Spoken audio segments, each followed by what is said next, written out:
ناظرین اکرام، 100 سال پرانا یہ انجن مدینہ کے ترکی ریلوے اسٹیشن پر کیوں کھڑا ہے اور اس کا کیا راز ہے؟ آج کے اس سیگمنٹ میں ہم اس راز سے پردہ ہٹانے جا رہے ہیں۔ امید کرتے ہیں کہ آج کا یہ سیگمنٹ آپ پسند کریں گے۔ بات کے آغاز سے پہلے گزارش ہے کہ ہمارے چینل کو سبسکرائب کر لیں، بیل آئیکن کو پریس کر لیں، فیس بک پیج کو فالو کر لیں، اور اگر آپ کو یہ سیگمنٹ اچھا لگے تو اپنے دوستوں کے ساتھ شیئر کرنا بالکل مت بھولیں۔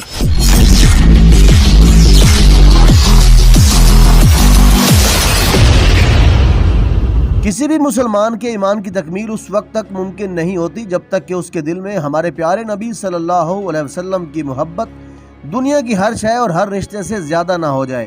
یہی وجہ ہے کہ دنیا میں بہت ساری ایسی مثالیں موجود ہیں جنہوں نے ایک مثال قائم کی۔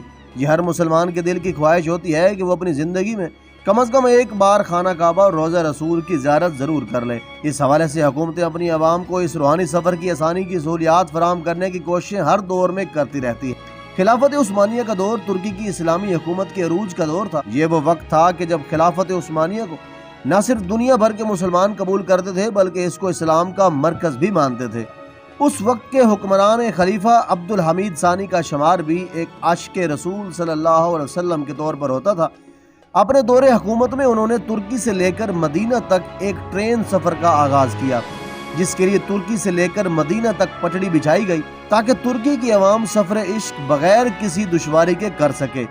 ایک طویل جدوجہد اور محنتوں کے بعد جب ریلوے کی پٹڑیوں کا کام مکمل ہوا اور مدینہ میں ترکی ریلوے اسٹیشن کے نام سے اسٹیشن بن گیا تو اس کے افتتاح کے لیے عبد الحمید ثانی کو دعوت دی گئی، جنہوں نے اس سارے مرحلوں کے اخراجات ادا کیے تھے اور خصوصی دلچسپی سے اس کو پایہ تکمیل تک پہنچانے میں خصوصی نگرانی بھی کی تھی۔ جس وقت عبد الحمید ثانی اسٹیشن پہنچے اور پہلی ٹرین کی روانگی کے لیے فیتہ کاٹا تو انجن کو سٹارٹ کر دیا گیا۔ 100 سال قبل کوئلے سے چلنے والے اس انجن نے سٹارٹ ہونے سے قبل شور مچایا جیسا کہ کوئلے سے چلنے والے انجن مچایا کرتے ہیں، مگر عبد الحمید ثانی جو کہ عاشق رسول تھے، انہوں نے یہ شور سنا تو فوراً ہی نیچے سے کچرا اٹھا کر انجن کو مارنے لگے اور اس کو فوراً بند کروا دیا۔ ان کا کہنا تھا کہ میرے نبی صلی اللہ علیہ وسلم کے شہر میں اس طرح شور مچانے کی تمہیں ہمت کیسے ہوئی؟